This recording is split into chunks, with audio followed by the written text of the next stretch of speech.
So this is the November 2015 non-calculator paper.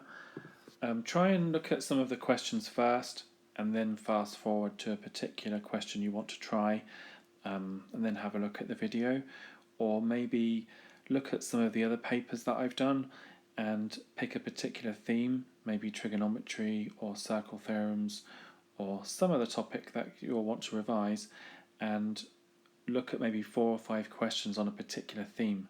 It can be quite overwhelming looking at a whole paper all at once.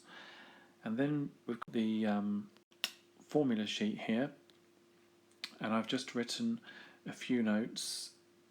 I think on one of the videos I did a bit more of an explanation.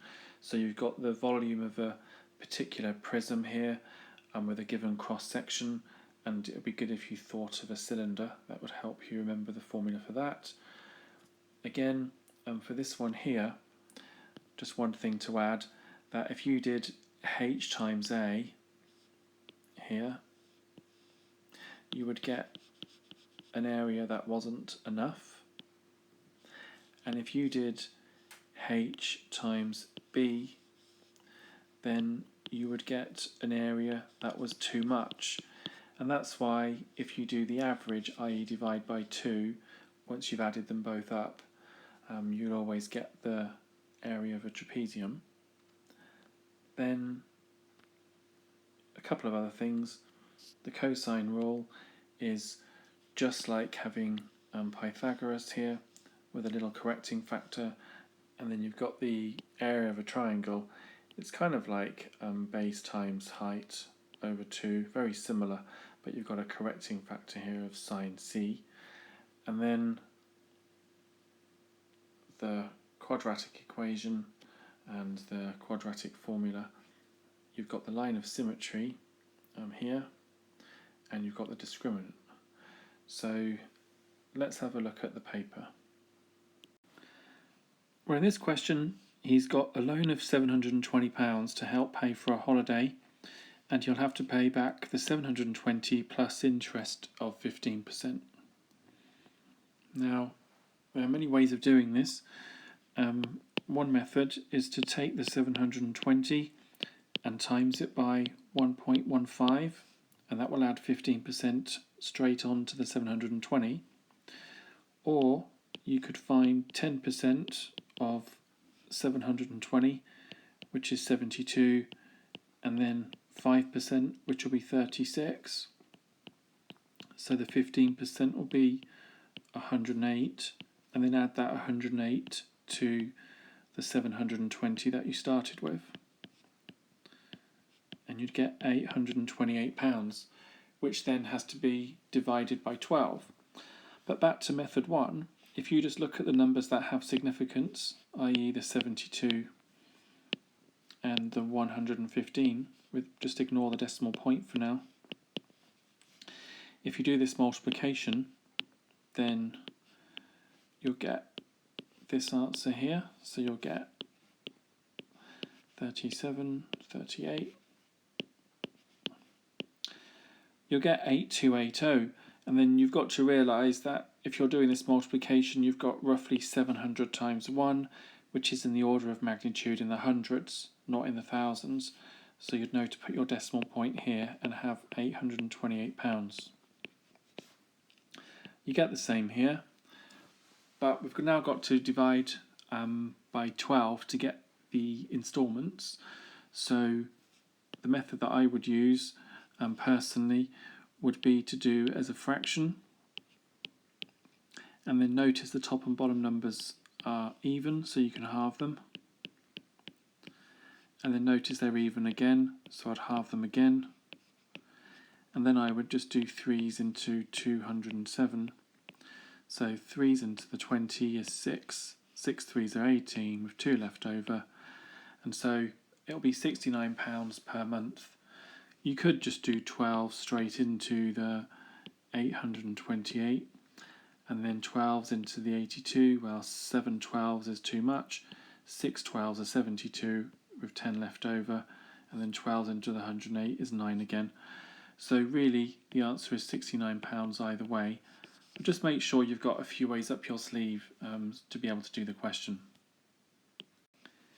Well, here we've got the fact that 5.4 times 36 is 194.4, and we want to work out what 5.4 times 3.6 is.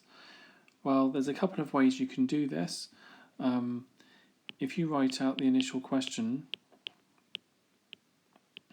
like so, and then you write this directly underneath to compare,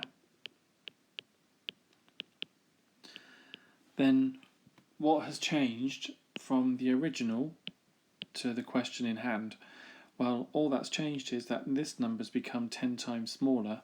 This hasn't changed at all. So the answer would become 10 times smaller because we're using multiplication here. So this would become 10 times smaller, so you'd get 19.44. Another way of looking at it is to say that 5 times 4 is 20, so roughly 20. We're using estimation here, so we're saying this is roughly 5, this is roughly 4, and so we'd get an answer of around 20. And then if you notice that the digits in 5.4 are the same as the digits as 5.4 you're given here, but also the digits in 3.6 are the same as the digits in 36. So you will know that these digits must be preserved. So if you wrote them out like so, and then you used your estimation to work out a number that's closest to 20, you would know the decimal point would have to go here. And that also would give an answer of 19.44. So you can apply that method to here. You know in the original question you've got a 5 and a 4, and you've got a 5 and a 4 here, and you've also got a 3 and a 6, and you've got a 3 and a 6 here. But if you use estimation, this number is 50, and this number is close to 400. And if you know what 50 times 400 is in your head, i.e. 5 times 4 is 20, and then it's 10 times, 10 times, and 10 times bigger again, you know you're looking for something of the order of 20,000. So again, if you wrote the numbers out here, and then said to yourself, how could I make that nearer number 20,000? Well, there you go, 19,440, which would be the answer.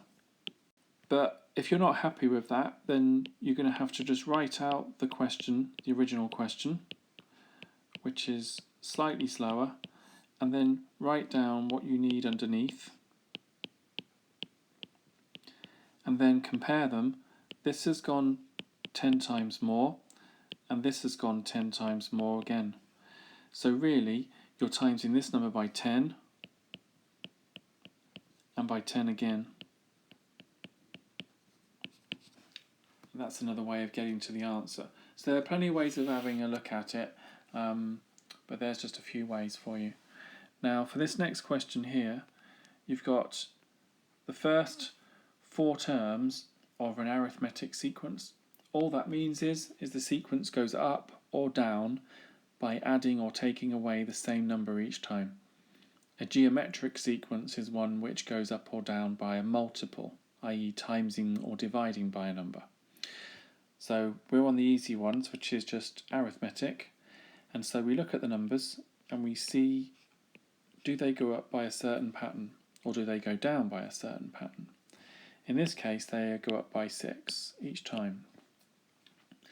So if we want to find in terms of n an expression for the nth term of this arithmetic sequence, well, I can give you a short lesson on how to do those. So firstly, the most important times table is the 1 times table, and you can write that as n. Some people write it as 1n, but I prefer just to write it as n. And then there it goes 1, 2, 3, 4, 5, and so on. Well, if you write down your sequence directly underneath, 11, 17, 23, 29, and so on, you don't have to do the 5th one here, 4 will be enough. Then you just try and see what it goes up in each time. Well, it goes up by 6 each time, so that means it goes up in the 6 times table. So if n is the 1 times table, what do you think the 6 times table would be? Well, it would be 6n. And if you write the 6 times table, 6, 12, 18, 24, 30, and so on, underneath, all you have to do to find the nth term now is to say, well, you've got the 6 times table, but what do you need to do that to get to the sequence that's given? Well, can you see each time what you'd have to do? Hopefully you've seen you'd have to add 5 each time. So the nth term would be the 6 times table plus 5. Now, what that would mean is that if you wanted any number in that sequence, so not the first number or the second or the third or fourth, but say you wanted the 100th, then what you'd have to do is, n in this case would be 100, and you'd have to say 6 times 100 plus 5, and that would give you 605 would be the 100th number in that sequence, for example. So in part B, it says, is 121 a term of this arithmetic sequence? Well, if you know that any term can be done in algebra like this is an expression for any term, and that's 6n plus 5, then if we put that equal to 121, if we get a nice whole number for n, because n can only be a whole number, so it's either the first, the second, the third, and so on. You can't have this 2.5 or 2.4, it doesn't make any sense. So a nice whole number is what we're looking for. We can take 5 from both sides here, and we'd have 6n equals 116. And then if we divide both sides by 6,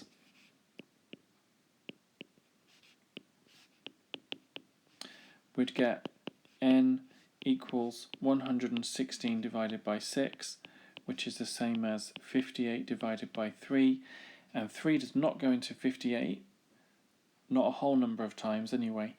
It goes into 57, treble 19 is 57, so the answer would be 19 and a third, and that is not a whole number, so we can say no, 120 is not in the sequence because it is the 19 and a third term which cannot exist, and you can say because it must be a whole number as a term. Okay, a bit long-winded. You can probably come up with a shorter way than I've done there for the explanation, that is, but you definitely want to get the marks. I'd write more than less if I was you. Okay, so let's have a look at the next question. In this question it says there are 200 pens in the box. Work out the number of black pens in the box. Well, 0.3 is the probability of picking a black pen. So that means 0.3 of those 200 will be black.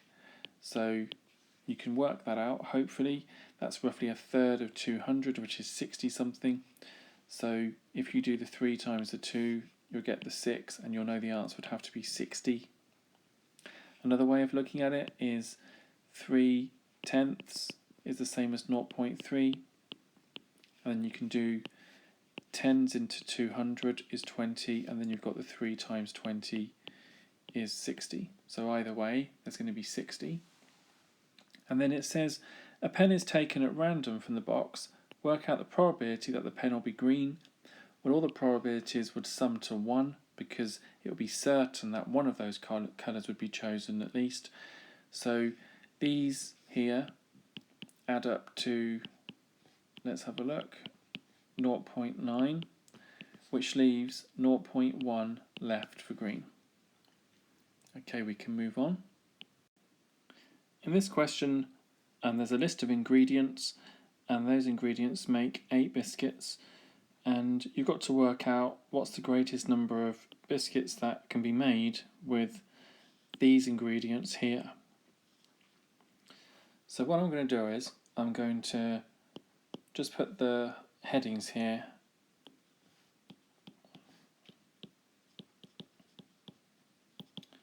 And then I'm just going to put the actual ingredients underneath each of these.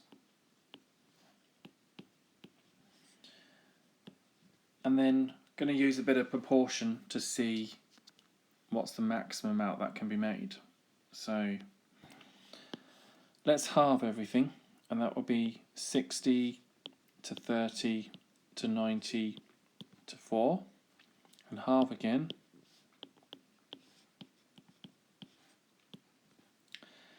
Now, looking at what I have now, I can see that if I multiply all of these now by 10, then 300 grams here, 150, 450, and 20 biscuits. So if I wanted to make one more biscuit, I just wouldn't have enough flour. So 20 would be the answer. It's as simple as that, because although you've got enough left over of the butter and the caster sugar, the 450 grams of flour is all you have, and 20 biscuits uses all of that flour up. So 20 would be my answer. Now we have a QWC question, quality of written communication. So we've got to make sure that what we write down is clearly understood. And we want to work out the size of the angle marked X in the diagram, this one here. So first thing to look at is we have alternate angles here. Alternate, 3 syllables and 3 strokes of the pen, so think of it that way. Now we used to be able to call those Z angles, but you can't anymore. You have to use the word alternate or alternating.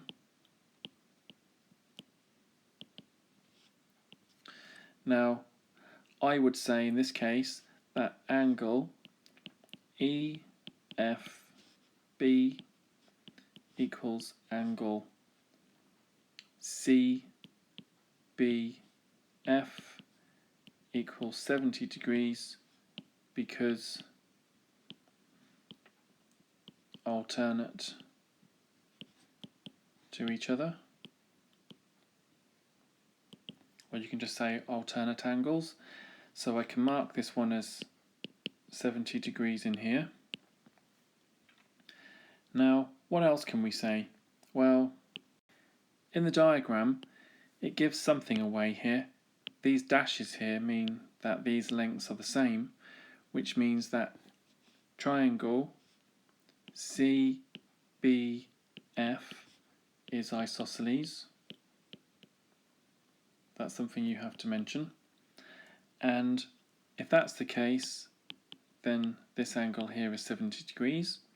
So you can say therefore, that's what the 3 dots mean, therefore angle BFC equals 70 degrees. And then once you've got those two, you can then say it follows that angle BCF,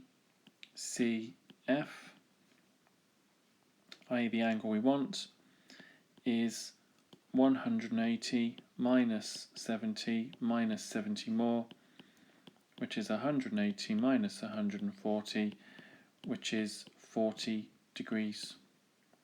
And you have to really say, I guess, it can be a bit long-winded, but I would probably say because angles in a triangle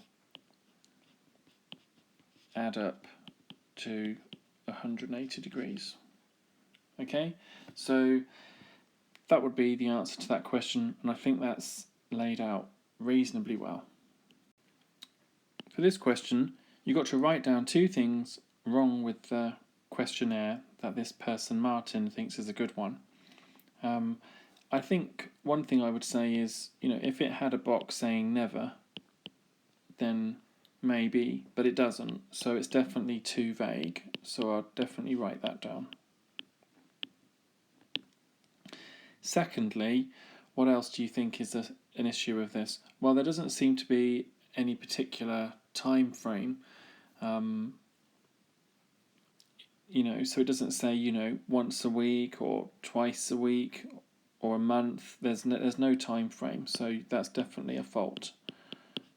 So I'd write that down. And then I guess the next part of the question is design a better question for a questionnaire about the use of the local tram service. So let's have a look. What would I say? So I think in this situation, takes a bit of time, but I would write out the question. That's really important. So I'd say, how often do you use the tram service?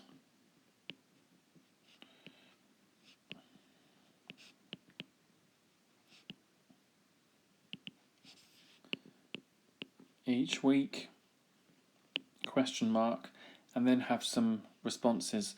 So I'd probably say never. I would go 1 to 3 times. Definitely don't have an overlap, so don't start this one with a 3. Maybe 4 to 7. And then we can do one with, we don't have to go on and on, we can just say never, 1 to 3, 4 to 7, and then we can say more than 7. And that should do the trick. Of course, you don't have to have intervals going 1, 2, 3. You could have gone 1, 2, 3, 4, or just 1, 2, and then 3, 4, and so on. That's personal to you, but this does the trick anyway. I think the only way of making sense of this dreadful question is to try and break it down into Saturday and Sunday, and then they're the days that are in question here, and then the type of milk bottle, I guess, and I'd probably say they come in half pints, 1s and 2s.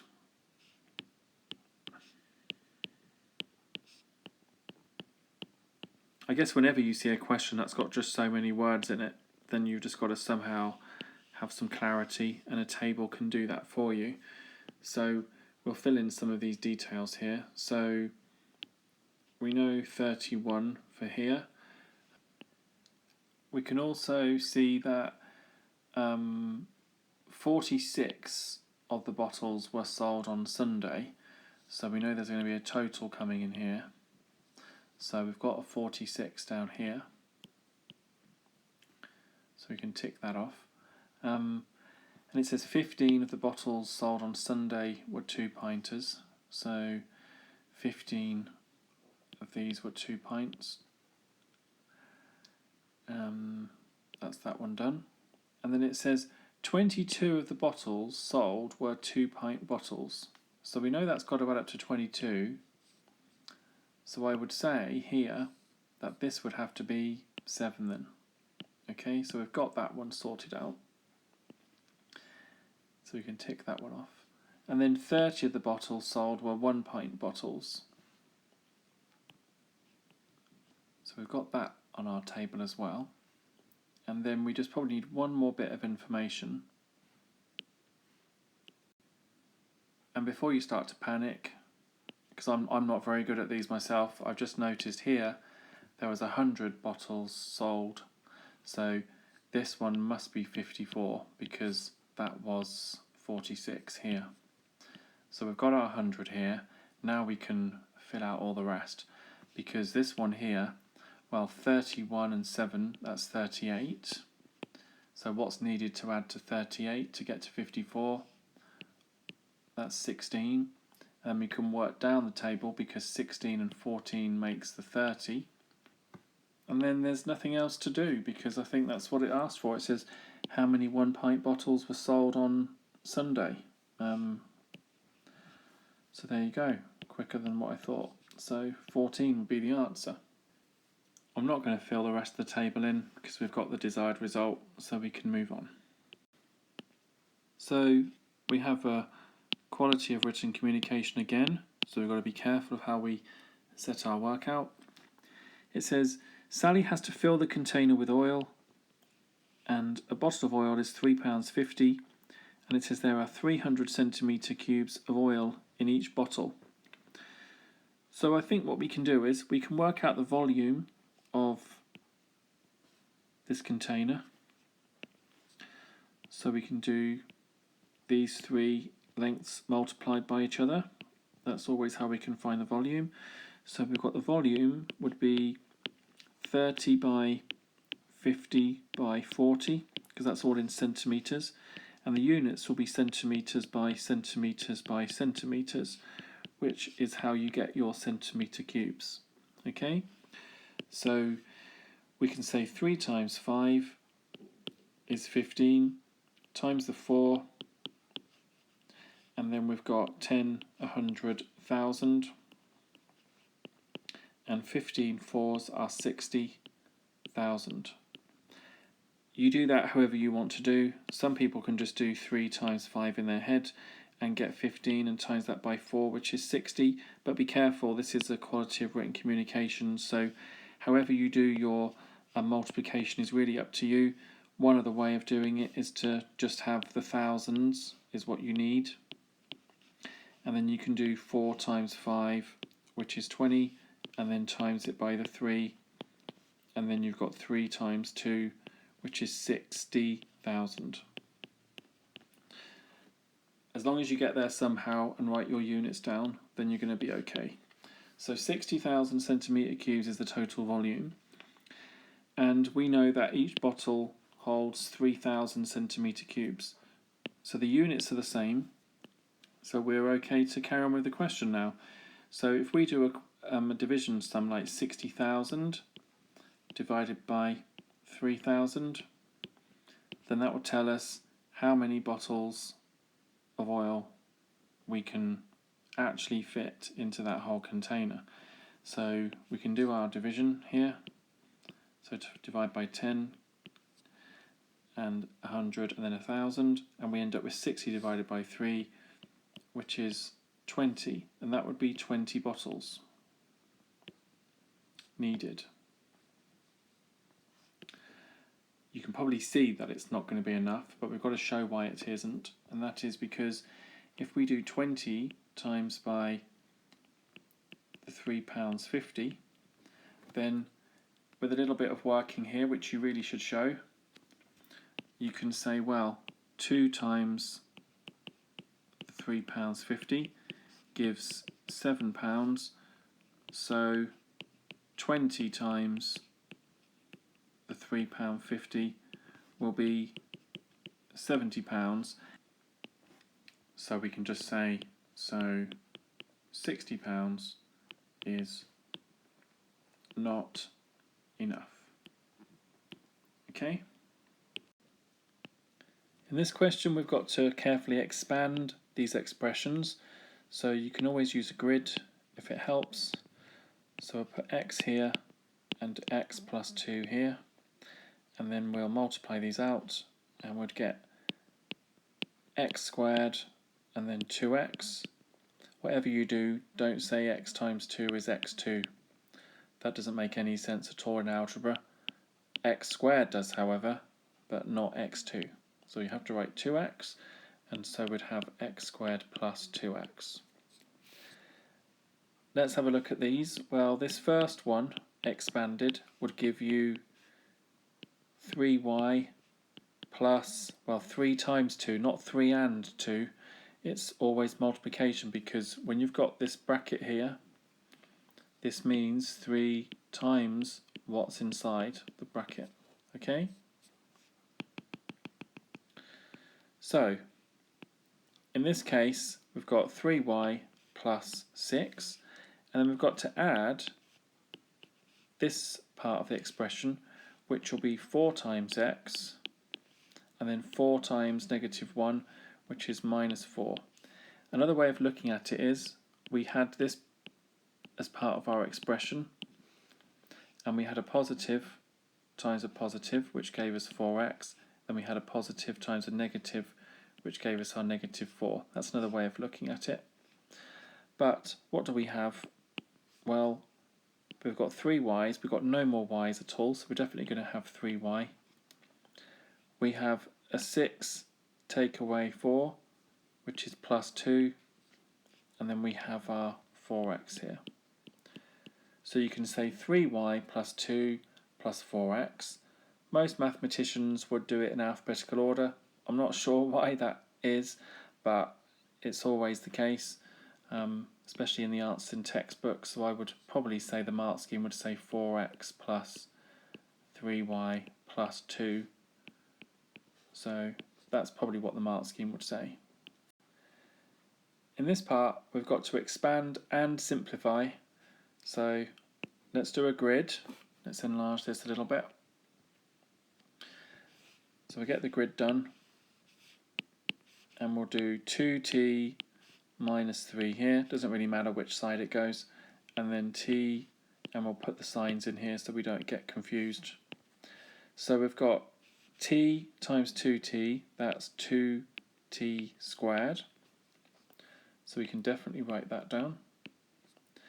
Then we've got t times negative 3, which is negative 3t. And then we have positive 5 times 2t, so that'll be 10t. And then we've got negative 3 times positive 5, which will be negative 15. So we've got our 2t squared here. We've got 10t and minus 3t, which is a net effect of 7t, and then minus 15. So for the next one, it now wants us to factorise fully 8a squared plus 12a. And one way that I normally do this is I'll write it all out a bit longer than what it is. So I'll do that bit first. And then from here, I would break down the 8 to, say, 2 times 4 to start with. And break down the 12 to 2 times 6. And then I can break this 4 down even more. So I can have 2 times 2 times 2 times a plus 2 times 2 times 3 for the 6 times a. Now, this is a very foolproof way of doing it. So you don't have to do it this way. Some of you are probably thinking, well, I get it, I can skip on. Well, then that's fine. Just skip on with the question. But for those that find this difficult, try and circle things that are in common with both parts. So this a is in common to both parts because it appears in both. Now, what else appears in both? Well, one of these twos, doesn't matter which, and then one of these, and then another one, and then another one here. So what have we got all together? This is all under multiplication. So we've got 2 times 2, which is 4a. So we have 4a here, and then look, 2 times 2 is 4a here. So 4a is called a common factor. So we have our common factor, so we're now able to factorise, which is the method of finding the common factor and taking it out of the expression. And then we see what is left. And then what do we have? Well, we have 2 times a here, plus, well, we only just have 3 here. Now, if you're not sure of these, I suggest you multiply them out at the end. So you've got your 4a here, and you've got your 2a plus 3 here. If you multiply them out, you'll get 8a squared plus 3 4s, that's 12a, and that's back to where you started. So this will be the factorised expression here. Now we want to factorise y squared minus y minus 2. So I would do a grid. Now, if we want to factorise this, it's generally into 2 brackets at GCSE, not 3. So we're probably going to see a y in both of the brackets. So here we have a y here and a y here, because y times y gives us our y squared. So that's an easy part. You can then try and work on getting this negative 2. So you could have factors of 2, which is 2 and 1, and you can just multiply this grid out. So you'd have 2y, you'd have a 2 here, and then y times the 1 just gives the y. Now if you look carefully, you want to have minus y as an outcome. So you don't want this one to be a plus, because then if this was a minus, you'd still have positive y left when you added them together. So what you really want is this one to be a minus here and this one to be a plus. Now, for this to be minus 2y, then this number here would be negative. So let's just check that out here. We've got y times negative 2 is negative 2y. When we add that to y, then we're just going to get minus y, which is what we had here. Now the last thing to check is, does negative 2 times 1, what does that give? Well, it's not 2, it's negative 2, which again is what we wanted. So we have this as negative 2, and then we just check once again. So we've got y minus 2 times y plus 1. And then if we just look, that will give us the answer, because we've got y squared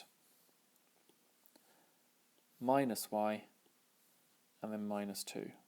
So this is the factorised part and this is the unfactorised or the expanded part. So if you were to work backwards and multiply this out or expand it, you'd get back to here.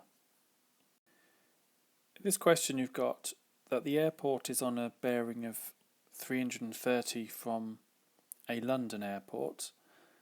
Find the bearing of the London airport from, and this is the important thing, from Manchester. So let's just put this to one side for a minute. If we're starting from somewhere, I always think it's a very good idea to draw in a north line. And then we wanted to go on a bearing of 330 degrees. And this is where you'd use your protractor, which I don't have at hand. So I'm just going to follow the rules of bearings, and that is you go clockwise, although normally in angle you would go anti-clockwise, but in bearings you go clockwise and you just turn 330 degrees. So that's 270 and we're about here. So that dotted line here represents anywhere where Manchester Airport could be. So let's put in this angle here of 330 degrees, and there you go. So let's just say, for argument's sake, Manchester was here. So I put an L here for London. Now this is the more tricky part. The question says, find the bearing of the London airport from Manchester. Okay, so this is where your north line is really valuable, because you can use parallel lines and their properties. So here's a north line here. What I sometimes do is I sometimes just extend it. You can extend this one if you want as well. You don't have to put this on here. There you go. Parallel lines. Now don't forget, this time we want the bearing of London from Manchester. So we start on the north line and we have to turn this angle until we get to this line here, okay, because that connects Manchester and London. And what would that angle be? Well, we can work this out. It is very possible, simply because we know this angle is 30 degrees, because angles round a whole turn is 360. And then hopefully you remember this quality, and that is if I change the colour here, that when I've got a situation like this, they are co-interior angles and they will always add up to 180. So this angle here will be 150 degrees. Now one way of just showing this another way, just so it sticks in your mind a little bit, is if, let's draw some parallel lines here. Let's have a transversal line, that's what this is called, and let's have a look at trying to show how that is the case. Well, you might know already that if I call this x, then this angle here is x, because they're alternating angles or alternate angles. And so you also know that angles on a straight line are 180.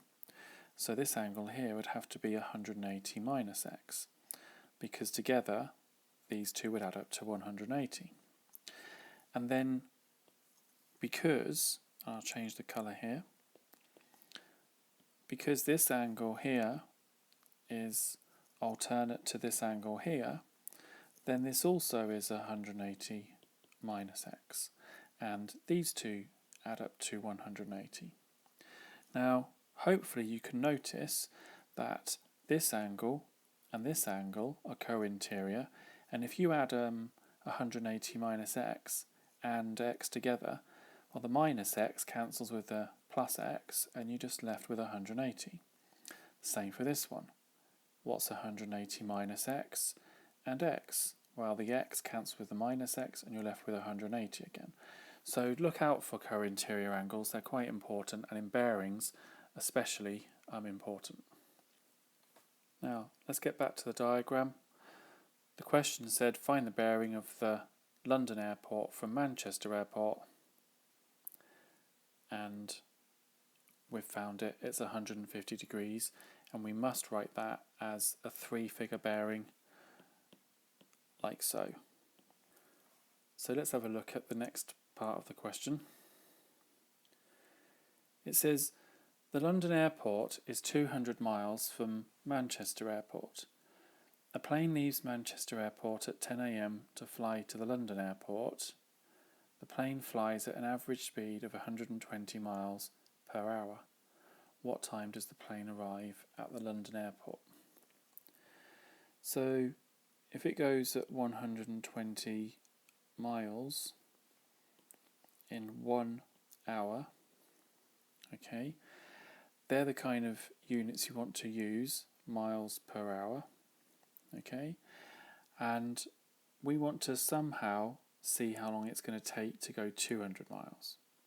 What I'm going to do here is I'm just going to look more closely at this fraction here, and I want to see if you can follow what I'm doing. So I'm going to do the same to the top as I do to the bottom, because that's the rules of fractions. So I could do things like halve top and bottom. So I could have 60 miles, and that would be half an hour. Okay? And I could even push the boat out and say 60 miles would take me 30 minutes. Okay, half an hour is 30 minutes. So I can do things like that, and I've just got to somehow end up with 200 miles on the top, and whatever's on the bottom is going to be the answer. And that's really how I would do this type of question. So one possibility is I could go from here and say I'm going to divide top and bottom by 12. So I could do 60 divided by 12, and that's 5 miles. And then I've got to do 30 divided by 12, which, you don't have to worry about. That's just what I've got here. And then from here, you can just neaten up the denominator a little bit. And you've got 30 divided by 12.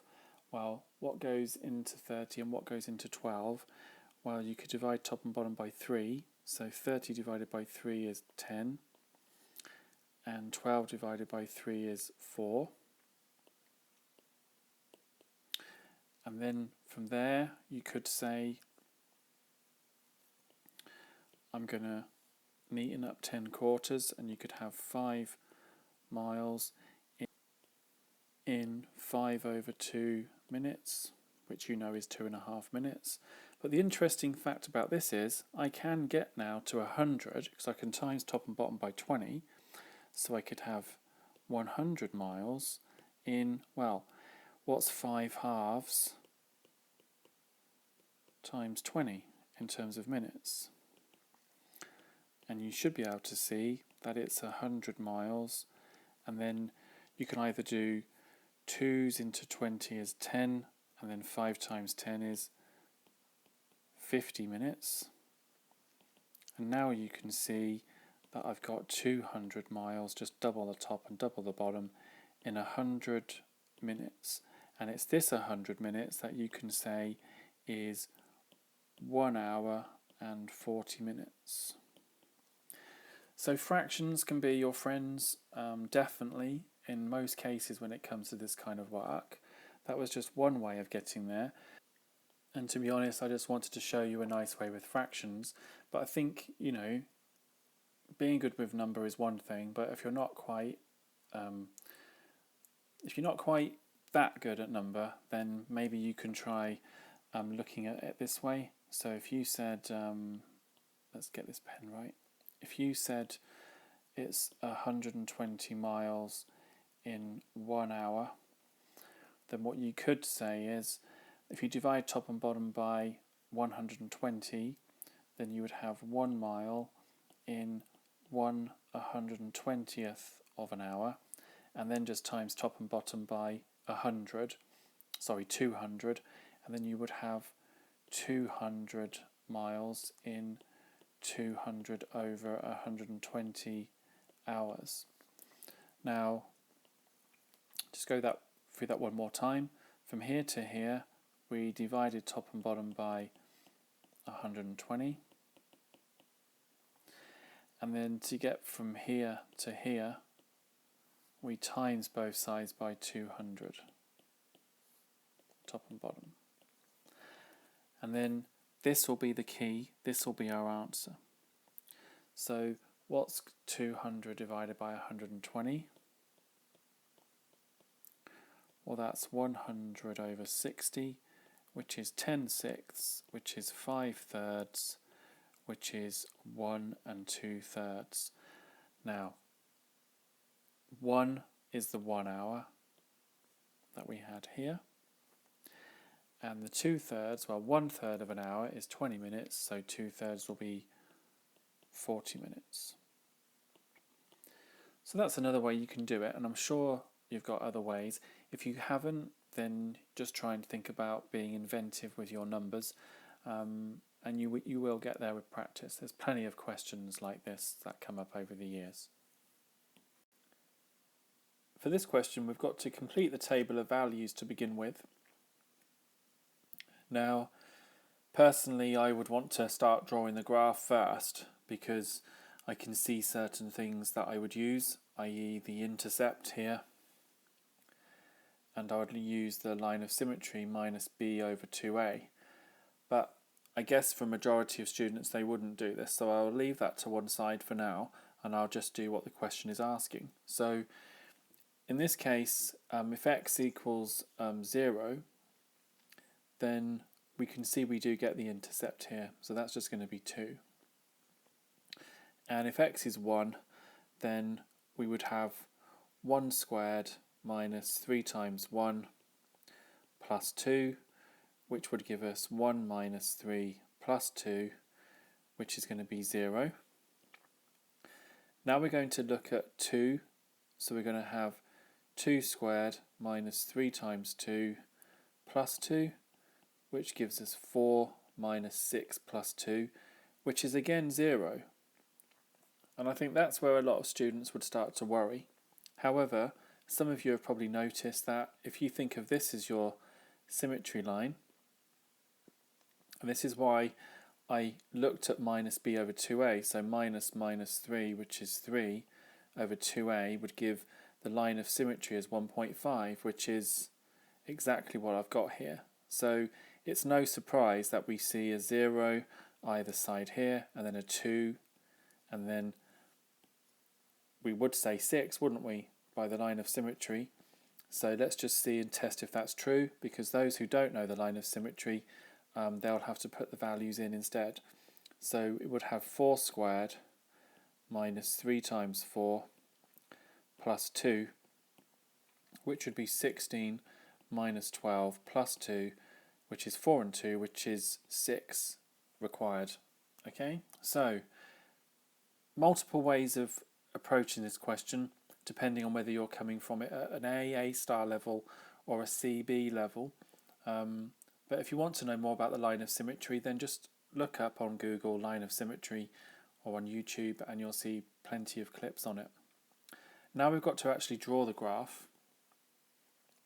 So let's plot these points carefully. So we have 0, 2. So that's that point here. And then we'll tick these off as we go on. 1, 0 here. 2, 0 as well. And then 3, 2. And 4, 6. And then 5, 12. That's right at the top here. And then -1, 6 last of all. Now the idea here is we're asked to graph this quadratic from -1 to 5, and the way I normally graph things is to always hold my pen underneath the points like the arc of a rainbow, and then I gradually just join them up.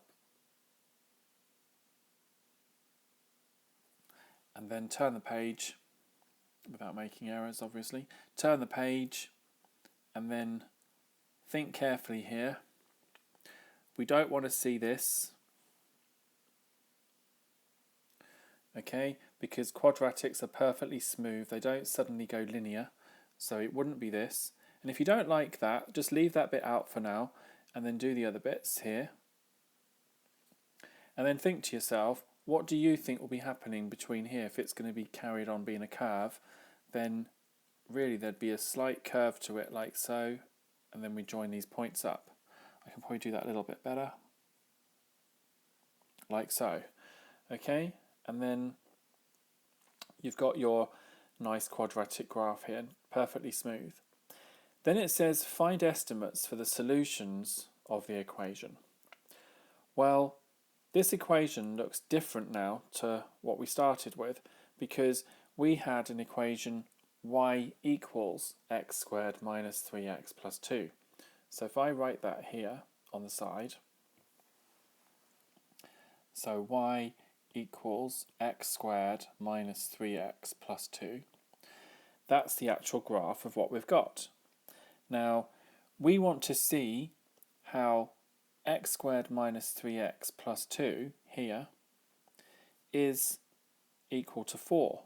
So if we put y equals 4 and we draw that straight line, well, this is where y is going to be 4. So let's try and do this.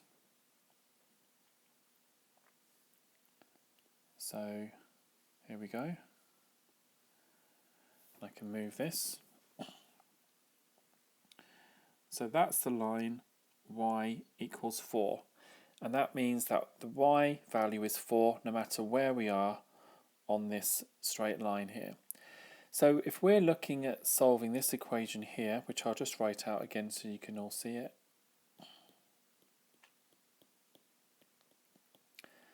then really what we're looking at is we're looking at where the quadratic part is equal to the linear part, i.e. where does this quadratic cut the line, or where does the line cut the quadratic? And we should be able to see here, and this is where you would use your ruler in an exam, just like you do with scatter graphs, show clearly what the solutions would be as an estimate. And then I'm going to have to stick with these now. So I'm going to have about 3.5 is there. So I'm going to say about 3.55. So I'm going to say x is 3.55, and then I'm also going to have x is, well, -0.5, -0.6. Now, if you want to skip this next part, that's fine, but I'm going to try and actually solve these now. So that line's going to be not in the right place, but it doesn't matter. So let's just see what the solutions would actually be. So I'm just interested in seeing. So if we take 2 from both sides here and complete the square,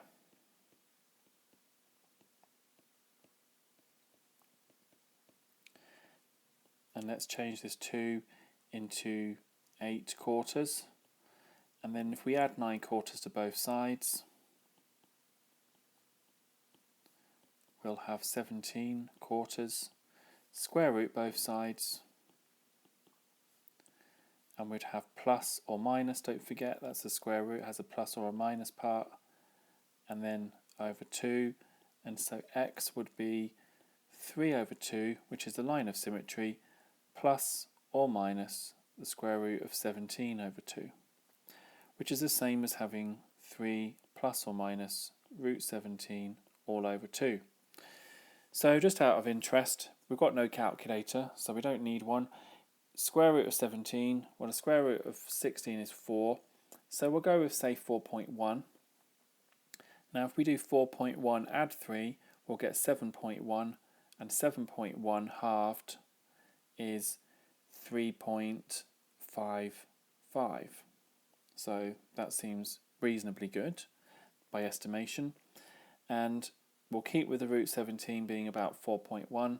So if we do 3 minus 4.1, we get minus 1.1 divided by 2 gives negative 0.55. So that was quite close as well. Now, of course, if you had a calculator, you'd be able to check, and we can check this now.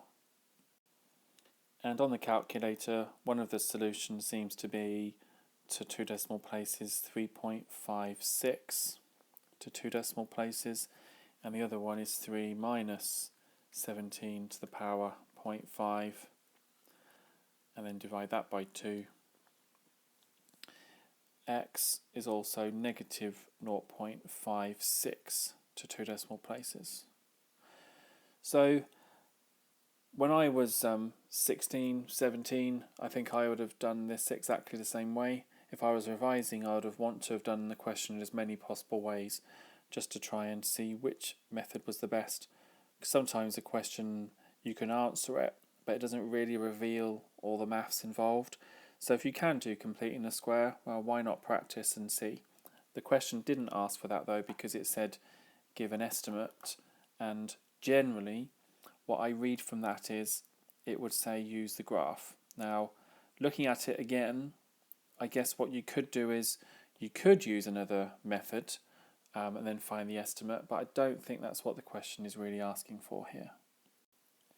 Now, I think this question's really difficult. A lot of my students found this one difficult because there's quite a lot of information to take in.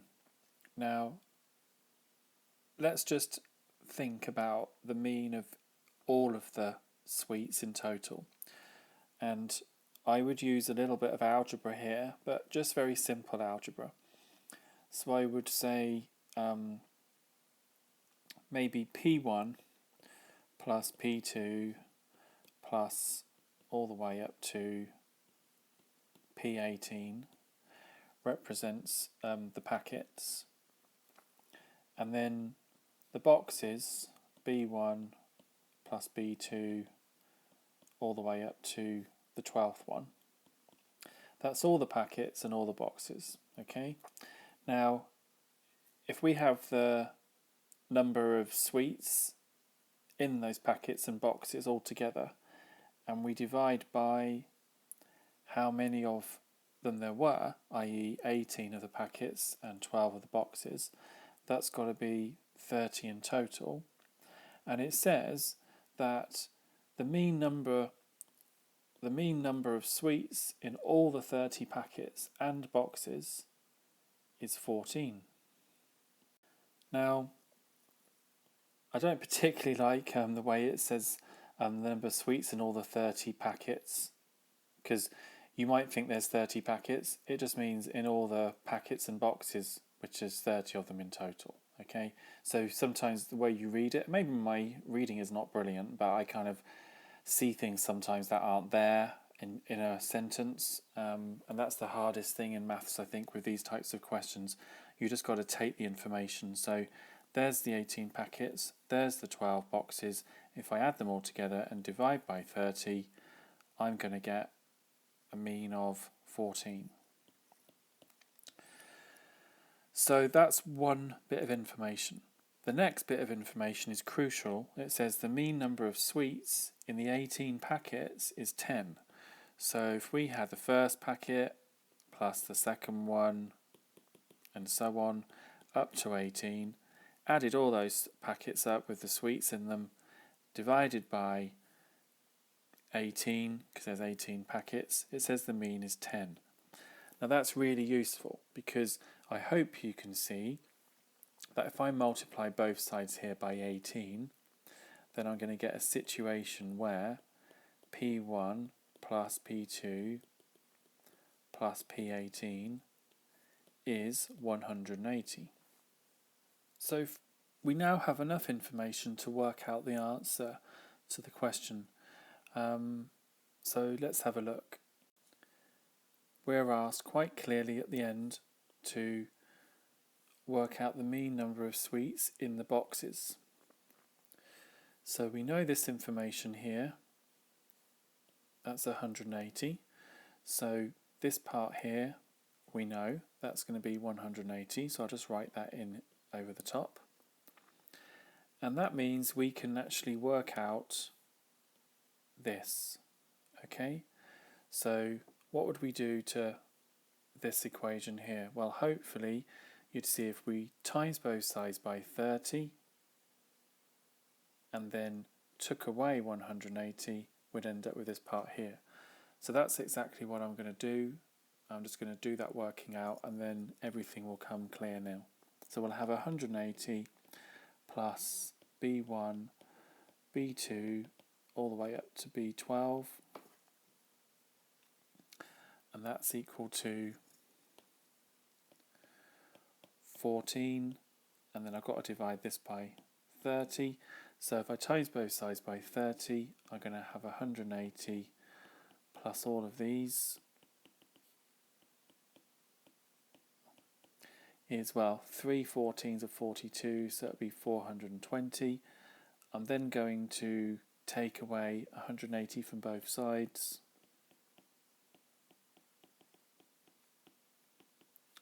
So I'd have 420, take away 180, which is 240.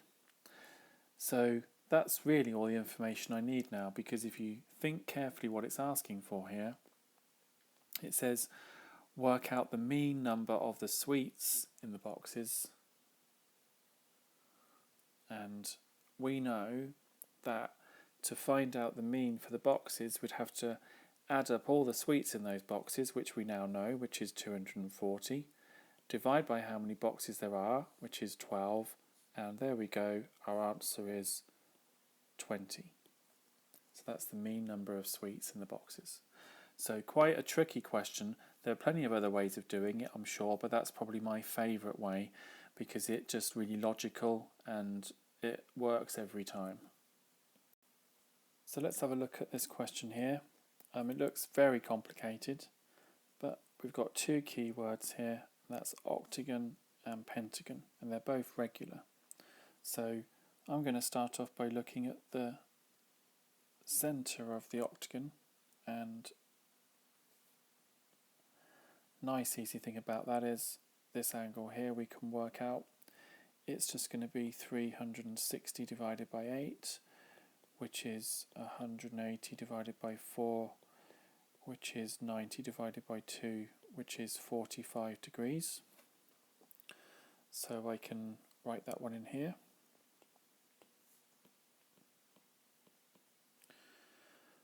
Then the nice thing to notice about this centre angle is, I don't know if you've done much of this at school, but if you have an exterior angle here, that's always equal to the central angle, and I can quickly go around that and show you why.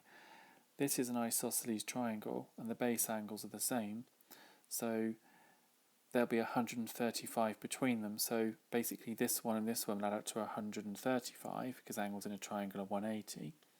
But if you just carry this on, can you see that this angle here is the same as this one, is the same as this one, and so on. So these two angles here would add up to 135, which would just leave 45 for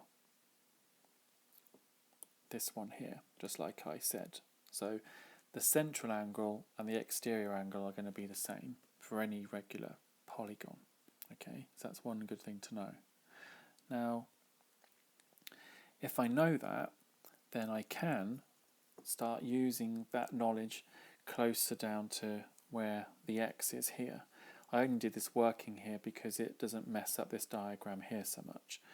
So let's see if we can apply the same to the pentagon. So again, we'll do one away from all the problems here, and we'll look at this angle here, and that's going to be 360 divided by 5 this time, which is 720 divided by 10, doubling top and bottom, and then divide by 10, and we're going to get 72 degrees. So this angle here is going to be 72 degrees, which means that if I have an angle which is exterior, that's going to be 72 degrees as well. So with those two bits of information, can I now solve the problem? Well, the clues were here and here. Now, why were they really important? Well, to try and find x here, if we knew this angle here, which we do, because we know this is 72, so this must be 108. So that's done. But don't forget, we also knew what all of that angle was, because back here, didn't we say that it had to be 135? So I'm just going to change the colour here. Do you remember that was 135 because we knew this was 45, which made these two add up to 135, and these two were the same as those two added together. So we've got all the information now. And just to clarify, if this angle here is 135, then this angle here is going to be the difference between 135 and 108, which is 27 degrees. And if that's 27 degrees, then this is 27 degrees because they're regular pentagons. So this was the same as this one. Now 27 and 27, that makes 54 combined. And angles in a triangle make 180. So that leaves 126 degrees for x. I'm sure there's plenty of other ways of getting to that same answer, but that's just one of my ways that I would do it, because I've not really looked at this question too much. I have gone over it with a few students in class, but that's probably the way I would have done it in the exam. And again, just be aware that this is the kind of working I would do to explain this question. I think you might have to show a little bit more workings down here than all up here. But then I think if I was marking the paper, as long as there's enough workings like this shown, I would have a good idea of what was going on with the student's line of thought. And the diagram is very well annotated, so I don't think it's too much of an issue. But if it worries you the way it looks, then just write a few more details down here and you'll be fine. So in this question we've got to firstly complete the cumulative frequency table, and I always think of the word cumulative like the word accumulate, so we want to accumulate the frequencies as we go on. So if we have 19 here, then as we go down here we're doing 19 and 17 more, which is 36, and 15 more, which is 51, and 12, which is 63, and 10 is 73, and 7 is 80. And then look for the 80 here in the question, and it says one day the company delivered 80 parcels. So that's definitely going to be the marks for that. Now, the difficult part comes in the form of the actual cumulative frequency graph, and that's called an ogive. Now, a lot of students get confused between frequency polygons and cumulative frequency curves and estimating the mean from group data. When you look at group data like this, there's only a few things at GCSE that you can be asked to do. One is to estimate the mean, and the way you do that is you would say that 19 of these weights here would take on the central weight here, i.e. halfway between 0 and 1, i.e. 0.5, and then 17 would be, and you'd do your best kind of like judgment, and that would be around the middle mark, which would be in this case 1.5 kilograms, and so on. You can also be asked to do a frequency polygon, and that's where you just plot the frequency again against the midpoint. Okay, but when you've got cumulative frequency, I try and look at it this way. You've got to try and accumulate as much as you can in each class interval, so you're pushing it right to the end and then plotting that against the cumulative frequency. So in this situation here, I don't know if you've noticed, but all of these numbers here are the absolute extremes of each of the classes. Okay, 1, 2, 3, 4, 5 and 6. And if you look here, you've got the most that could be is 1, the most that could have been is 2, 3, 4, 5 and 6. So all we need to do now is plot these points: 1 against 19, 2 against 36, 3 against 51 and so on. So let's have a look if I can do that and then edit it and copy it into the next page. Here we go. So there's our pair of axes, and this is the information that we need. Now let's plot these carefully. 1 against 19, and then 2, 36, and 3, 51, 4, 63, 5, 73, and 6, 80. And then the last thing to think about is, would there have been anyone who had a weight of 0? Well, no, because it had to be greater than 0, so I would have this point here. That does cause some contention, but I would probably join that point up. Okay, if someone's way better than me at stats, I'm sure there's plenty of teachers who are, they can send me a comment. So I would put that one in, and now I'm going to draw a smooth curve through those points. So let's have a look. But when you're drawing your smooth curve, it's best to turn your page as much as possible so you're always drawing underneath an arc like I'm doing here. So I'm going to start with these ones first, and then I'm going to turn my page here. I can't turn it on here because I think the points will all get messed up, so let's have a look. I'm just turning my worktop here and fill these in. So that's the ogive that I wanted, or the cumulative frequency curve. And now I've got to test this hypothesis. Someone thought, Sue said, 75% of the parcels weigh less than 3.4 kilograms. So I would go to 3.4 kilograms here, and I'd get my ruler, and I would basically draw a dotted line all the way up to the ogive, which is our estimate, don't forget. And then I'd read along here.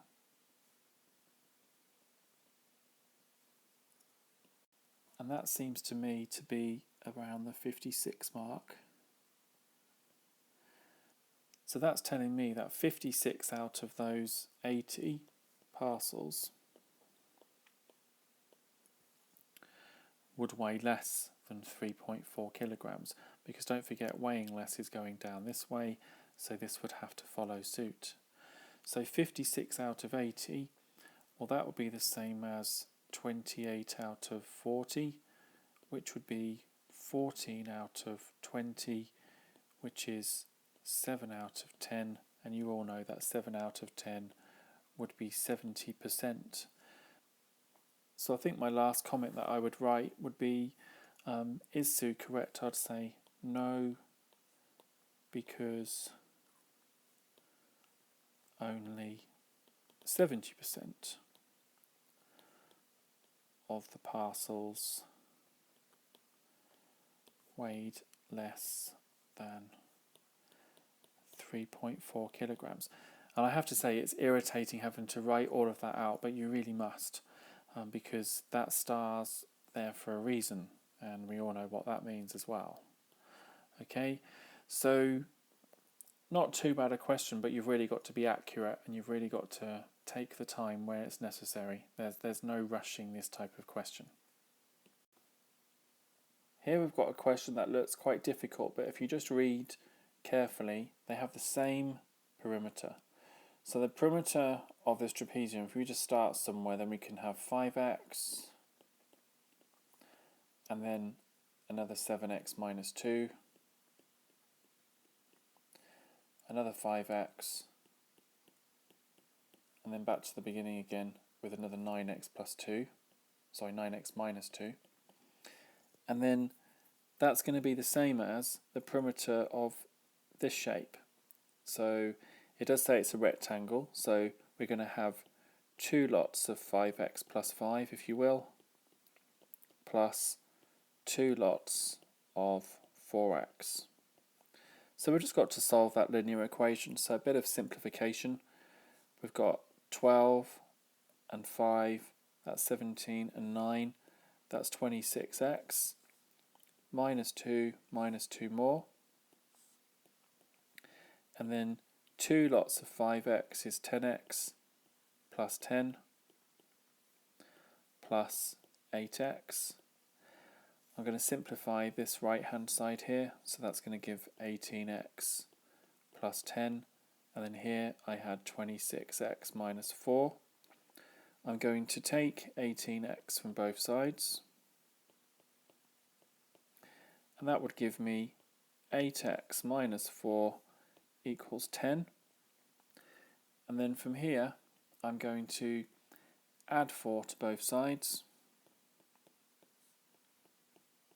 and that's going to give me 8x equals 14, so x equals 14 over 8, which is the same as 7/4. But it wants to have you work out the length of s to t. So s to t will be 5 lots of what we've just found plus 5.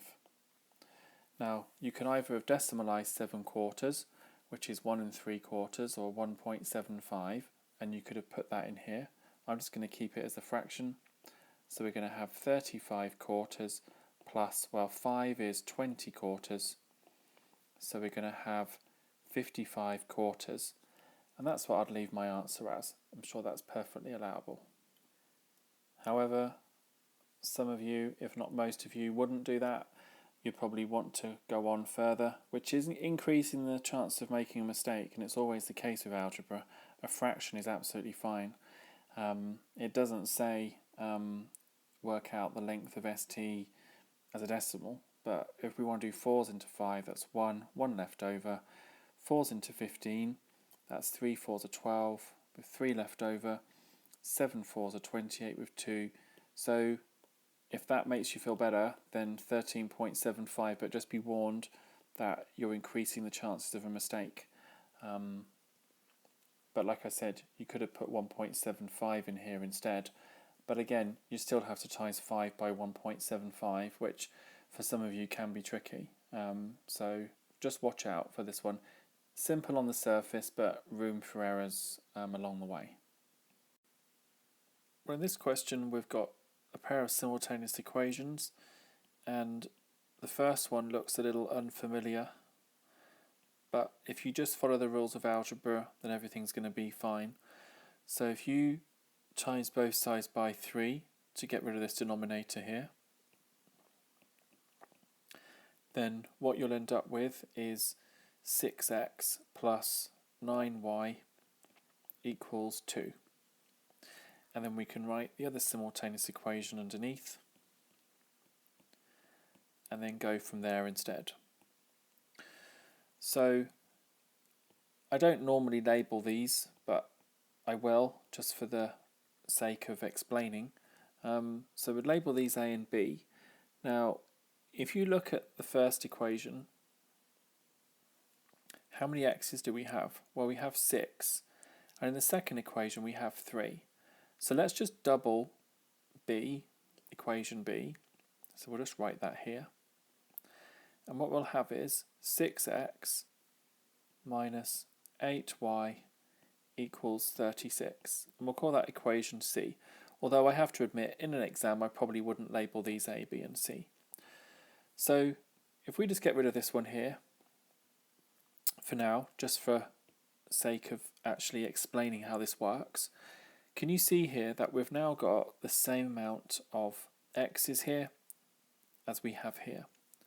So most students will do now equation A take away equation C. What I always tell my students to do is times one of the equations through by -1. So we'll do this one, times by -1. That becomes a plus, that's a minus. And then I always add the equations together. It saves all that difficulty with doing a minus, take away another minus, and so on. You're just adding every time.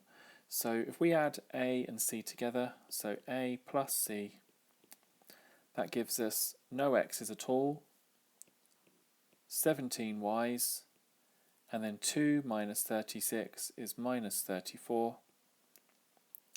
And if you don't like the sound of that, then just do 2 and negative 36, which has a net effect of being negative 34. Divide both sides by 17, and you've got negative 34 over 17. Now you could leave that in the exam. It doesn't say put it in its lowest form, but if you can spot that 17 times 2 is 34, then you can see that the answer is the same as negative 2. So y is negative 2. Now most people in this situation, when you've got nice numbers like negative 2, is to then substitute negative 2 into either this equation or this one. I think most people would steer clear of this one, so we'll use this one here. So if we sub y equals negative 2 into this equation here, then what do we have? Well, we'll have 3x minus 4 lots of y, which is negative 2, equals 18, and that will give us 3x. Now be careful here, we've got a minus multiplied by a minus here, so we're going to have plus 8 equals 18. I'm then going to take 8 from both sides, and I'll end up with 3x equals 10, divide both sides by 3, and that leaves me with x equals 10 thirds. So 10 thirds for x, and y will be negative 2. So quite a difficult simultaneous equation there. Just to go through this one more time a different way, just for those who are not sure. So let's just go through this quickly. So 2x plus 3y is 2 thirds, and 3x minus 4y equals 18. One thing you could do is times the top equation through by 4 and the bottom one through by 3 to make the y's the same. So if you times the top one by 4, you'd have 8x plus 12y equals 8 thirds. Bottom one by 3 would give you 9x minus 12y equals 54. You can then add the equations together and you'd get 17x is 54 plus 8 thirds. And that's why that becomes a little bit tricky. Because when you've got 17 times something is 54 plus 8 thirds, it's best to times everything through by this difficult denominator. So times both sides by 3 and you'd get 51x is 162 plus 8, which means 51x is 170, which means x will be 170 over 51. Now, most people would probably leave it in that way, but if you can spot that 170 is 17 times 10 and 51 is 17 times 3, then you've got no problem, you get x is 10/3. If you couldn't spot that, they couldn't take a mark off you in the exam for saying 170 over 51. They just wouldn't do that. But you'd find it very hard to substitute x is 170 51st back into one of these here. So you'd have to do the whole process over again and then try and get the number in front of the x, i.e. the coefficient of x, the same.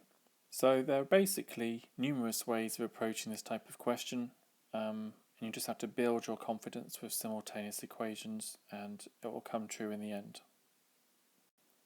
Well, in this question we've got to work out the volume of that solid shape, and it says that the radius of the hemisphere is equal to the radius of the base of the cone.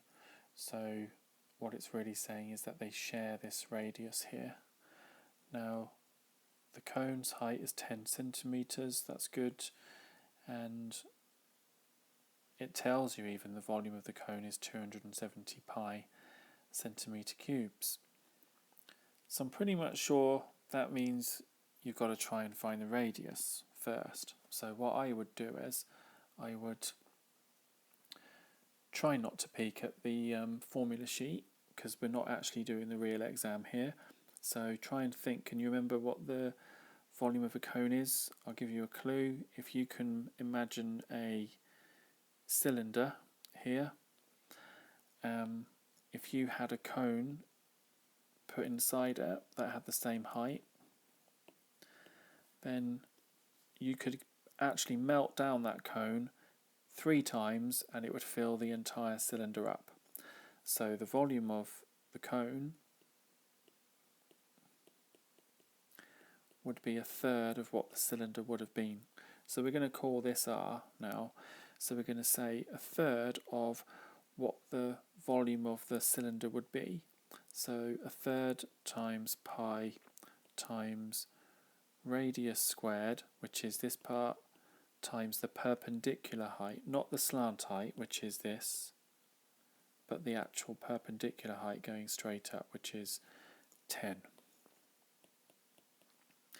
And we were told, and we can just see it on the corner of our working here, we were told that the volume of the cone is 270 pi centimeter cubes. So we've even got that. So this question doesn't look too bad. So we've got 270 pi centimeter cubes is the same as pi r squared times 10 over 3, because this 3 can just come to here because it's just a fraction. Okay, it's like 10 over 1 and 1 over 3.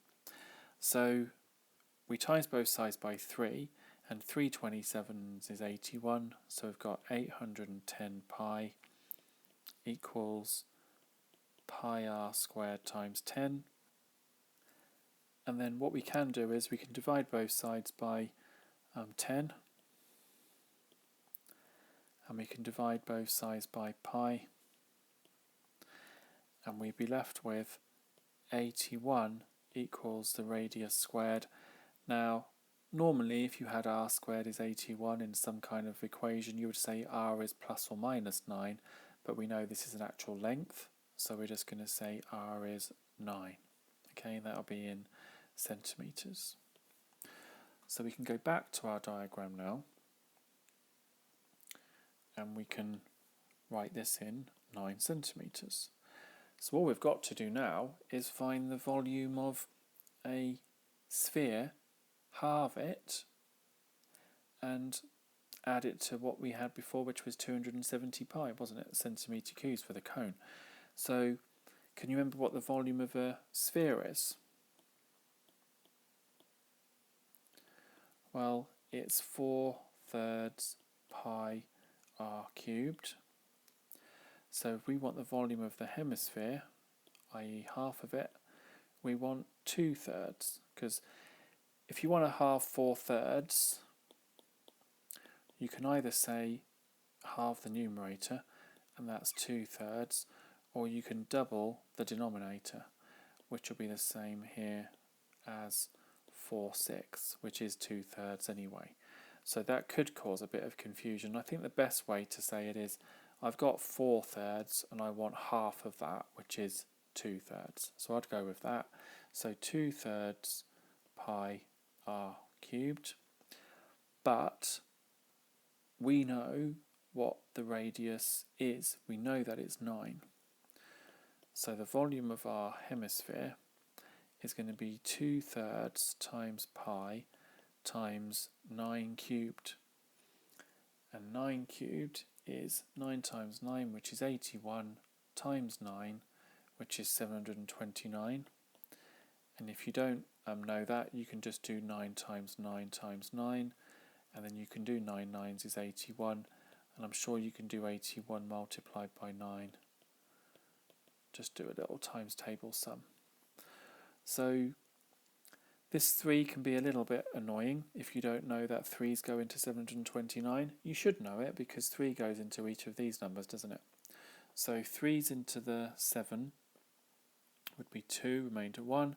3's into the 12 is 4, and 3's into the 9 is 3.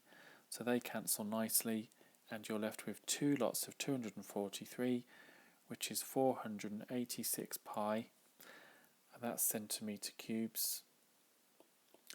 And then all we have to do is add that to the 270 pi centimetre cubes that we had before. So I'd say the volume of the solid would be 486 pi plus 270 pi. So if I just do a little addition sum here, I should be able to do that in my head. 6, and then, so 756 pi centimetre cubes would be the answer. I think with this question it's quite complicated, and let's face it, a lot of students really don't enjoy these vectors questions at all. Maybe it's because teachers don't put enough emphasis on vectors and do enough of vectors. They leave it kind of to the end of the Key Stage 4. I don't know. I'm not criticising other teachers, but I think that students find this hard for a reason, and maybe that is partly the reason. So I would go from E to B first, and the reason I want to do that journey, and I call them journeys, so if I want to go from here to here, to do that same journey in terms of vectors, I could do this first and then this, and you see I'd end up at B where I wanted to be. So I'm going to say that E to B is going to be 3B plus A. So that's quite important. So I found the journey of E to B. Now, what about if I wanted the journey from M to B? Well, we know that M is the midpoint of B to E, so surely that would mean that M to B would be half of E to B.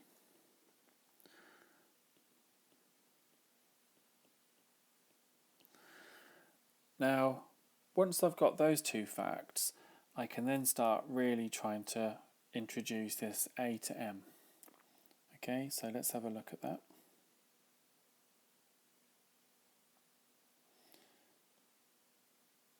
Now, something which could be quite overlooked is that B is the midpoint of AC, so B to A, that's also going to be A.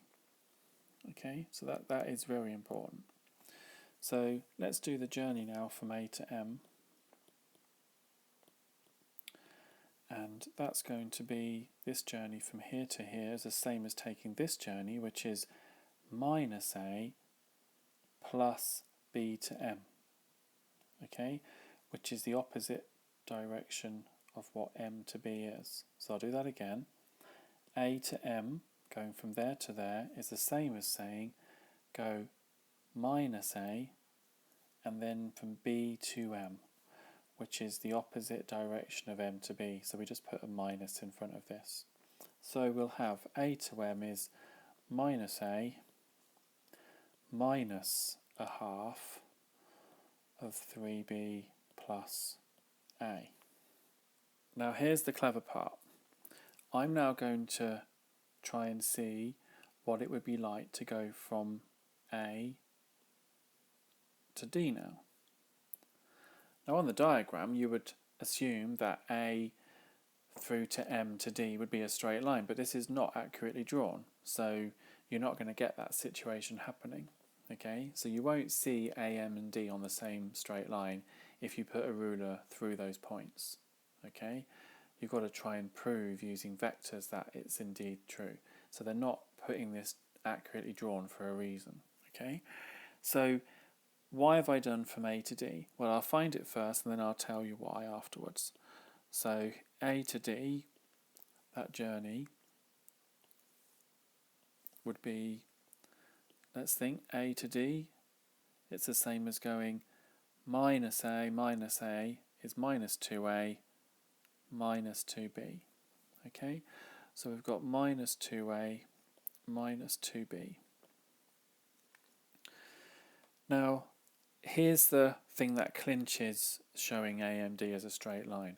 Imagine you've got a point A and you've got a rubber band, let's say, and you put your finger here and you start stretching it, and you stretch it through to M. If you continue to stretch it in the same straight line as you did from A to M and you get to D, what you should expect to see is that the gradient of A to M is the same as the gradient of A to D, i.e. you're not doing a situation like this or like this. Okay, so you want to show that the gradient of A to M and the gradient of A to D are somehow multiples of each other, and we sometimes use the word scalar multiple. So let's just have a little look at what AM is and what AD is, and then it might make a little bit more sense when you actually see the numbers. So let's move the diagram out of the way and just focus on drawing something out of here. So we'll have minus A, and then we'll just multiply this out like we would normal brackets.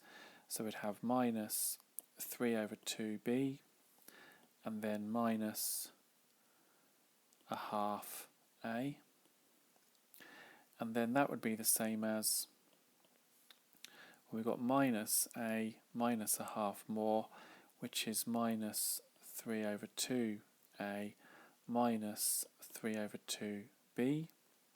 And if you want to do a little bit more, which I suggest you do, I strongly suggest you do, and that is you just take minus 3 over 2 out as a scalar, because a scalar doesn't have any direction, it's just a number. So we just take out a scalar here, or 3 over 2 minus 3 over 2, and we're left with A plus B. Now, here's the really important thing that you should have been told by your teacher, and that is, this is the scalar, and this is the gradient. Okay, that's the actual vector part, which is the gradient. It shows the direction. Okay, now let's look at AD. Well, on face value, it doesn't look anything like what we've got here, but it is, because if we take out 2, or should I say negative 2, as a factor, we'd have A plus B here. So, although the scalars are different, the actual gradient, and don't forget the gradient of a line, if those two lines, i.e. A to M and A to D, have the same steepness, they could be parallel, you could say, but they're not, because they both originated from the same point, A. So we had this point A here, we went to M, but then we started from A and we stretched it all the way to D as well, and those gradients were the same. Therefore, AMD had to be on the same straight line. Now, in mathematical speak, once you get to this situation here, you can say that AM is scalar multiple of AD, so AMD is a straight line. And any examiner would know that if you started from this same point here and it's a scalar multiple, that's definitely enough to show what you need to show. You could probably get nearly all of the marks, if not all of them, by just having this working here clearly shown. So with a bit more practice, I'm sure vectors will become your favourite subject. When we have a question like this is where a lot of students start to go wrong. Because if you just imagine this is a fraction like, say, a third, and we were taking away something like a half, then normally we would just try and get the denominators to be the same. So we would times maybe this one top and bottom by 2, and this one top and bottom by 3. And then we'd end up with something like 2/6 minus 3/6, which would give us the answer 1/6. But when we've got a situation where we've got 2 minus x as a denominator, and here we're taking away something with just x as a denominator, well, we do the same thing. And I think one mistake that students make is they just don't give themselves enough room. So if you just make a little bit more space for yourself, and then let's do the same thing as we did over here. If we multiply this one top and bottom by x, and this one top and bottom by 2 minus x, let's check that things make sense. So if you don't like timesing on the right hand side here, well then that's fine, you could have put it here. But one thing you couldn't have done is put your x here, because x5 doesn't make any sense at all, so just be careful with that.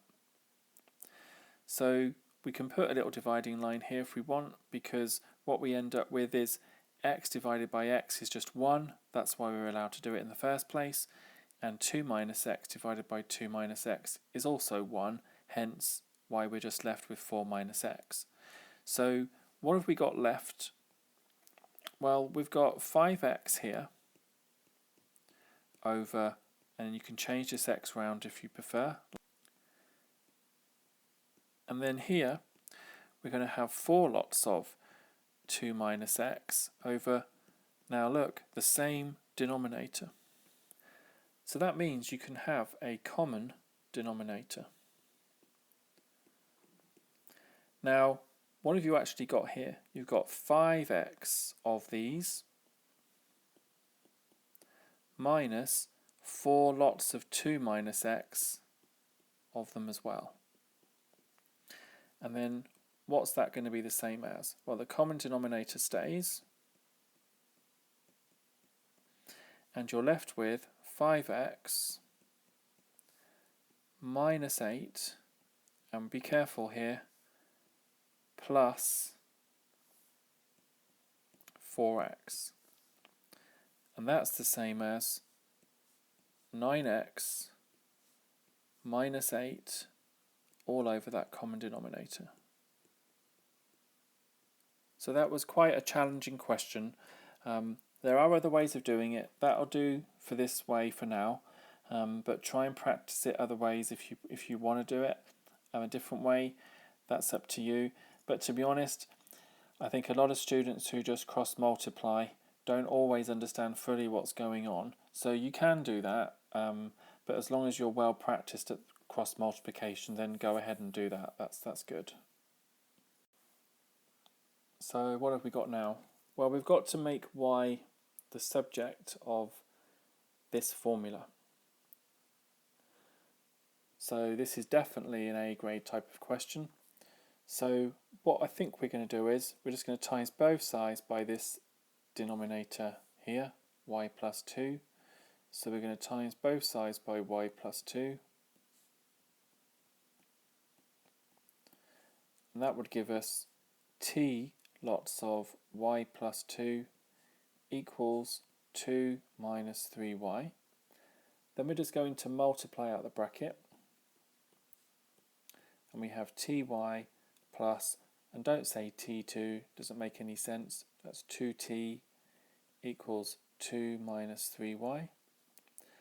Don't forget we want y to be the subject, so we've got to rearrange and get y equals. And the trick for these A grade type of questions is get the y's on the same side. So if we add 3y to both sides, we'll end up with ty plus 3y plus 2t equals 2. I would then take the 2t off, simply because I think it will just help clear things up a little so you can see what's going on. So you'll have ty plus 3y equals 2 minus 2t. And now here's what makes it grade A. This is why you got the y's on the same side, because now you can factor out that common factor, which is y. And you'll end up with t plus 3. Now, most students wouldn't bother factoring this right-hand side out, and you don't have to. I'm just very well used to factorising whenever I can. So I would do that, whereas you could just leave it as this if you wanted. And then last but not least, you would then divide both sides by t plus 3. And why are you dividing? Because really this is a timesing relationship here. So you do the same to both sides. And then you're left with y equals 2 lots of 1 minus t over t plus 3. Then don't go doing anything wild like dividing this by this and cancelling it out. That's breaking the rules of algebra, which will take me a long time to go over, but when you just follow the basic rules, just leave well alone. So let's undo that mistake, and we'll leave that as our final answer. So we've got a quality of written communication here, so we've got to be really careful with how we present our work. It says prove that triangle BCD is similar to triangle ECA. Well, when shapes are similar, it means one's an enlargement of the other, okay? But the proportion of the sides has got to remain intact. So let's just draw the triangles separate from each other, I think would be a good starting point. So triangle BCD, this one here, I'm just going to draw separately. So let's draw it over here. Just have a sketch of what it looks like. And then triangle ECA is this one. And we can draw that separately. Again, it's just a sketch, so it's fine. So there's A, C, and there's E. Now, the first thing that we can do is say that this angle here is the same as this angle because they're common in the shape. So we can say angle BCD equals angle ACE. Okay, they're a common angle.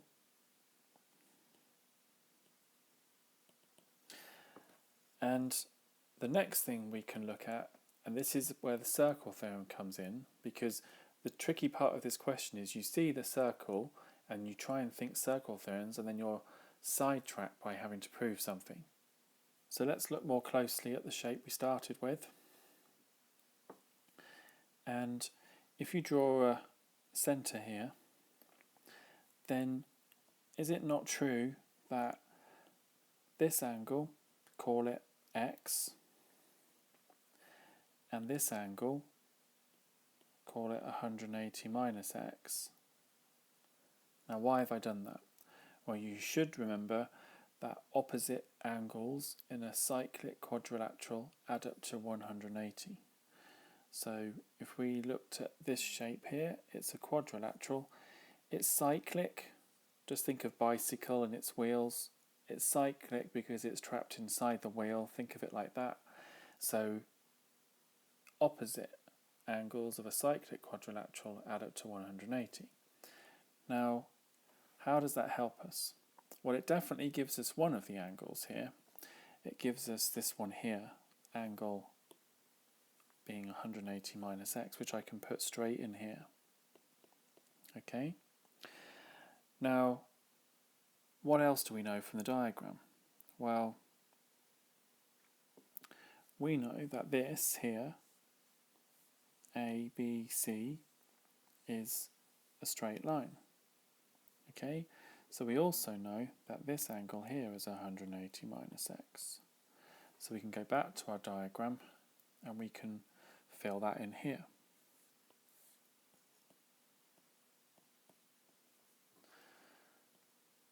Okay, now we've got to do a little bit of explanation. So this is a slightly dull part of the question. We've got to get this right. So we let angle A, B, D equal x. Therefore, and you don't have to write therefore, you can do 3 dots like that if you want. And therefore, angle A, and I'll write this as E so you can see it, angle AED equals 180 minus x because, and you can write because as the upside down version of therefore if you want, 3 dots like that. You don't put the brackets around the outside, just the dots. So angle AED is 180 minus x because angles, I'll say opposite angles in a cyclic quad add up to 180 degrees. And then we said angle DBC equals 180 minus x because angles on a straight line sum to 180 degrees. That's all the writing we really need to do for now because we've really found the answer. We've done it. And you might not think you have. But if you said to yourself, well, let's just call this dots, maybe not too mathematical, let's just call it y here, and this one y as well because they're common, then we've actually found the answer because if this angle here is y and so is this one, then those two angles are the same. If this angle is 180 minus x, then if this one's 180 minus x, those two correspond. So if a triangle, two triangles next to each other have two angles that are exactly the same, that match up, then the third angle must also match up. Now, do you follow that? Because I'm saying quite clearly that this angle corresponds to this angle here, and this angle corresponds to this angle here. So this angle here must equal this angle because angles in a triangle add up to 180, and if you wanted to look at the algebra here, what would you say algebraically this angle would be? Well, if angles in a triangle add up to 180, you've already got 180 here, so you want to somehow get rid of this minus x by adding it, and you want to get rid of this y by taking it. So that angle there would be x minus y. And what about this angle here? Well, you've got your 180 already, so you definitely don't want this hanging around, so you add x, and then you don't want this y here, so you take away y. So can you see now, the last thing we have to write is that angle EAC equals angle BDC, and we've got angle AEC equals angle DBC also, and then lastly angle ECA equals angle BCD. Therefore, triangles are similar. Now, a slight shortcut is when you want to show similarity between two triangles, you've only really got to show that two pairs of angles are the same, because logically you can deduce that the last angle is going to be common to both as well. Okay, so if you have two triangles next to each other and you've shown that two pairs of the angles correspond, then the third must correspond, and that's just logic. So you don't have to write this statement linking all three. Showing that two of them pair up is absolutely fine.